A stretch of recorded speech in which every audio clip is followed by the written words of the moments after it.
Alright, let's dive into something that's been buzzing in the rugby world lately. And trust me, it's not just another player highlight reel. We're talking about Finn Russell, the Scottish fly half who's been turning heads in the Six Nations. But here's the twist. It's not just his flashy plays that are getting all the attention. Brian O'Driscoll, a legend in his own right, recently pointed out something about Russell's game that's both subtle and game-changing. And personally, I think this is where the conversation gets really interesting. So, what's this real differentiator O'Driscoll's talking about? It's not his speed, his strength, or even his vision, though those are all top-notch. No, it's his wrist action. Yes, you heard that right. His wrist. Now, before you brush this off as a minor detail, let me explain why this is a big deal.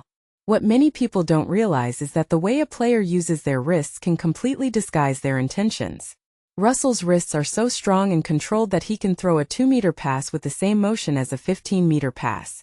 This makes him impossible to read for defenders. If you're a center trying to anticipate his next move, you're essentially playing poker against a pro who never bluffs. That's how unpredictable he is. What makes this really interesting is how it ties into the broader game. Rugby is all about reading your opponent, right? But Russell's wrist action throws that out the window. It's like he's operating on a different level, where the usual cues, the wind-up, the body language, even the facial expressions, don't apply. This raises a deeper question. How do you defend against someone who doesn't give anything away? It's not just about physical skill anymore. It's about psychological warfare on the field. And that's what sets Russell apart from his rivals. Now, let's talk about that famous pass against England in 2018. You know, the one where Johnny May was left scratching his head. O'Driscoll called it a wow moment. And he's not wrong. But what's fascinating to me is how Russell's spatial awareness comes into play here. He's not just throwing a pass. He's calculating where the defenders will be, where the gaps will open, and how his teammates will move into those spaces. It's like he's playing chess while everyone else is playing checkers. And that's the kind of vision that makes him a joy to watch, and a nightmare to play against. But here's the thing. Russell's not just about these highlight reel moments. Even in Scotland's recent victory over France, it was the small subtleties that stood out. Take Darcy Graham's first try, for example.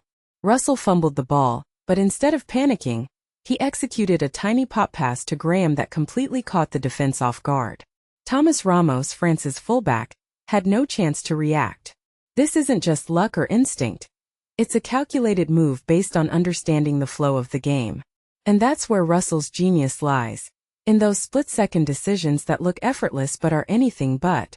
From my perspective, what this really suggests is that rugby is evolving. Players like Russell are redefining what it means to be a fly half. It's not just about kicking or distributing the ball anymore. It's about manipulating space, controlling tempo, and outthinking your opponents.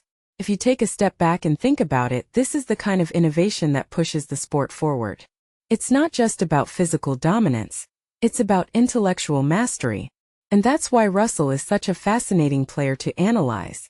So, as we head into the final rounds of the Six Nations, keep an eye on Russell. Ireland, in particular, will have their work cut out for them. Andy Farrell's side has dominated Scotland in recent years. But with Russell in this kind of form, anything can happen. Personally, I think this weekend's match could be a turning point, not just for the tournament but for how we perceive the role of the fly half in modern rugby. What do you think?